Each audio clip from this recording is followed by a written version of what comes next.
It's Tara and Angela from Bookish Chicago, and we're here with another porch review. And if you notice anything, we might have on sweatshirts and sweaters, but it is super sunny. It might even be like 40 degrees. Maybe. Exciting. So we're happy to be back outside sharing some of our new spring titles with you and some best love titles from the beginning of the year. So if you think about it, take a moment, stop and subscribe somewhere down here to our channel, and we will keep bringing you reviews and our wonderful opinions on pretty much everything bookish.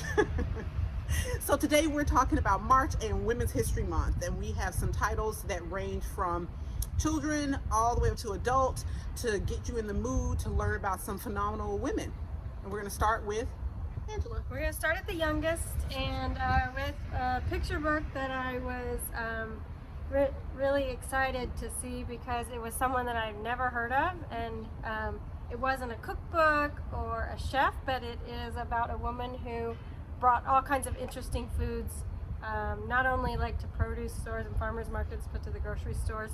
So you've probably heard of things called baby carrots and kiwi.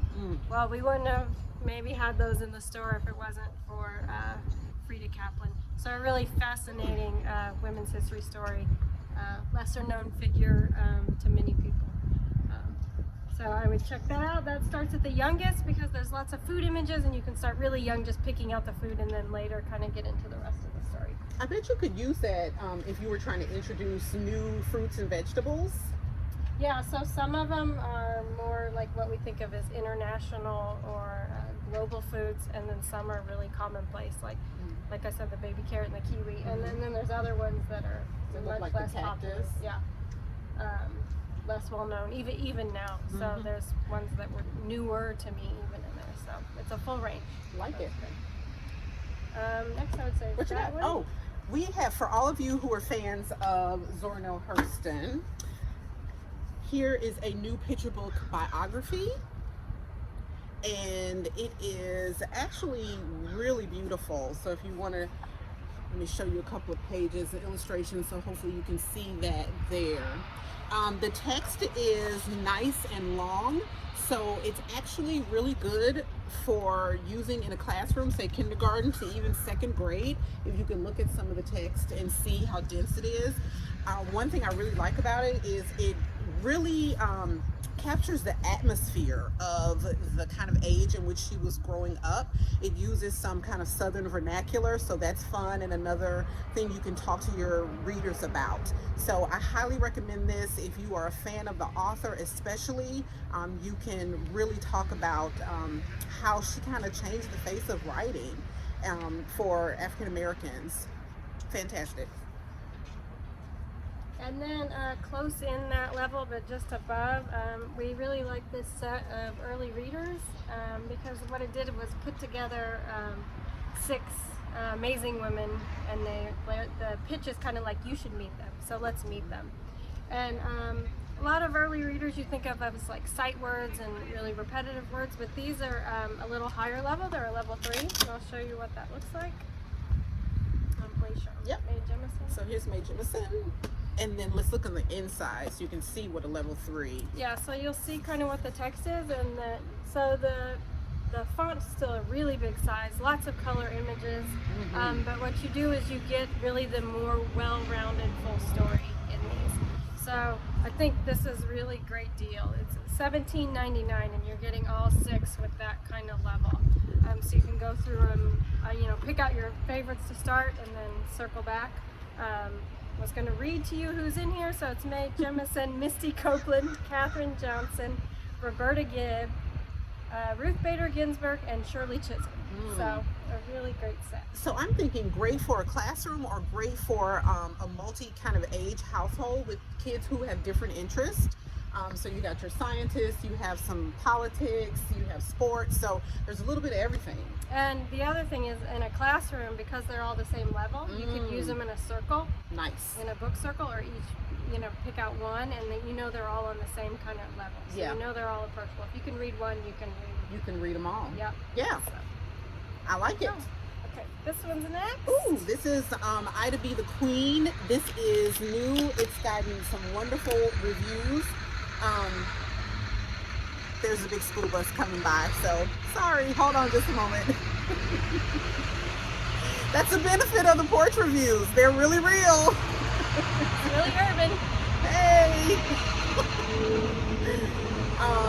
So yeah, so this one thing I really like about this, you can see it's pretty text heavy. So what age would you say? I'd say starting about age 10, but actually all the way through adulthood. I think so too. Some of the features we were talking about is that there's more color, but there's also original text, primary sources, and lots of text features. So it's broken up. So what you would think of like of an old textbook, think of like the nicest version of like the textbook structure that you could come up with. Tara liked the timeline and so there are some a lot other of features. citations in the back, so you can go to other works and supplement. So if you wanted to use this for older kids, there are a lot of different references for you to choose from. And like Angela mentioned, I really enjoyed the timeline, which I'm looking for right now. Because you've forgotten where I it did. was. I forgot where it was. In the meantime, but, you know. what makes it extra special is having a local author with a local figure, because I think you can kind of get a different perspective there. Oh, here it is. Kind of some have different conversations. Something like that. Yeah, so here's just a little peek at the timeline, which I think is really helpful because you pick a year and you look at what happened, you know, in Ida B. Wells' life or what was going on at the time, and you can talk about what was formulating her writing and formulating her opinions. And, you know, so you can use this in English and literature. You can also use it in social science. You can use it in history. You know, it's really kind of all encompassing when you're looking at a text like this in a classroom.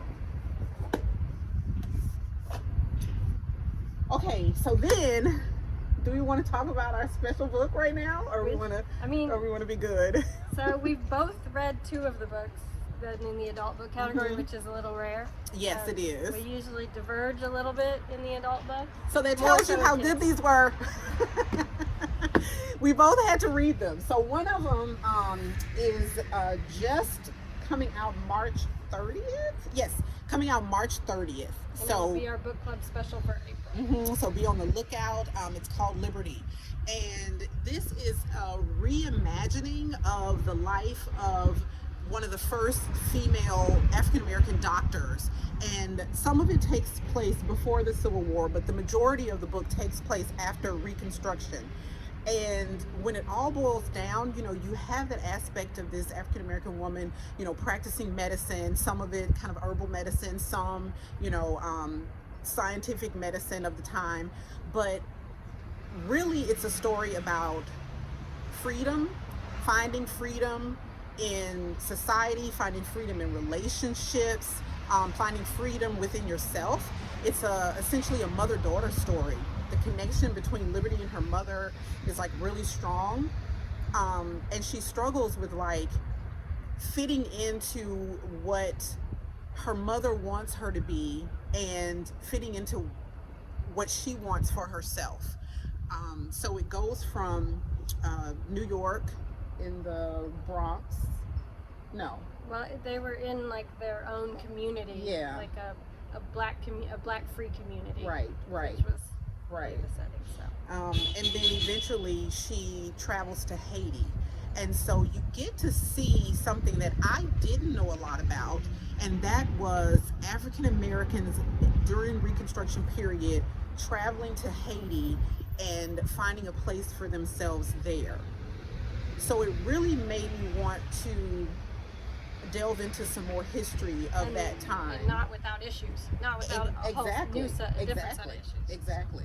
It brings up so many different topics, and especially when they went to Haiti, it was like such a parallel between African Americans in America and then Haitians in Haiti with the new African Americans. So there were so many different levels to this title.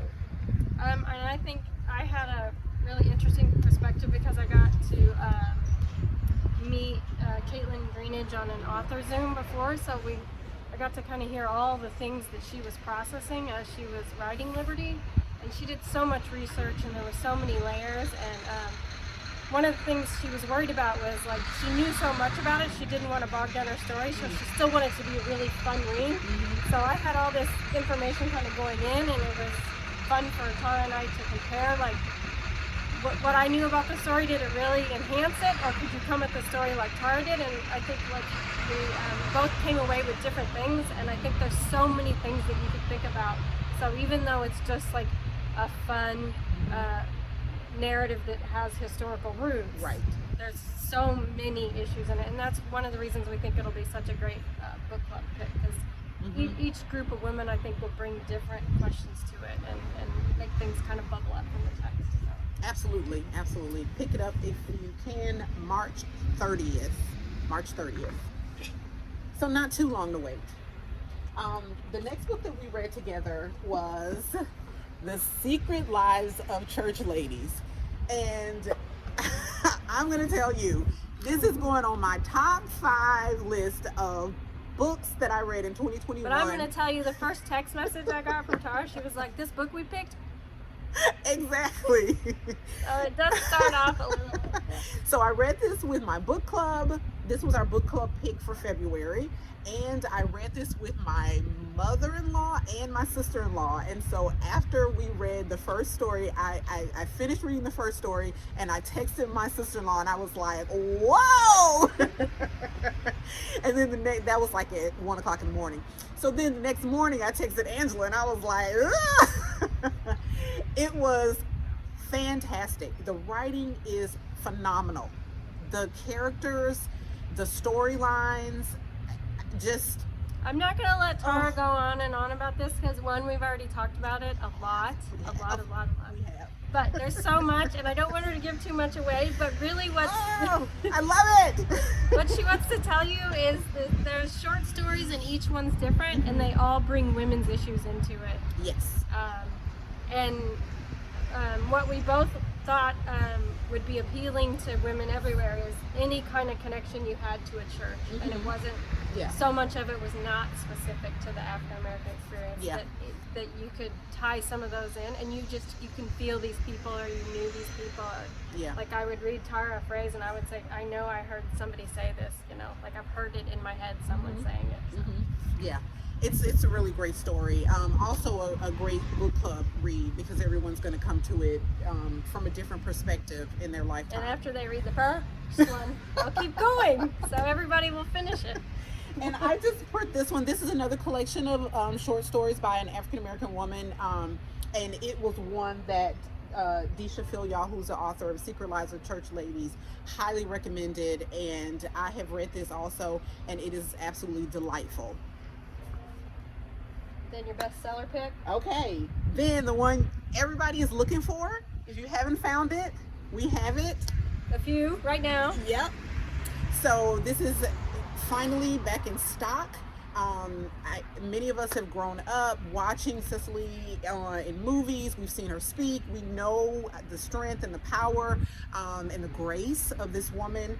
And just to read about it, especially after we just lost her, is really an experience. So I'm so happy that she was given the opportunity to share her story with us. And I'm really excited that we have it in stock for you guys to read. Good job. Yeah, kept it short. Look at that. See you next time. Subscribe. Talk to you. Yeah, hit that subscribe button or give us a like. I mean, come on. Just one little like. Or a request. Talk to you later. Find us at bookishchicago.com. Bye.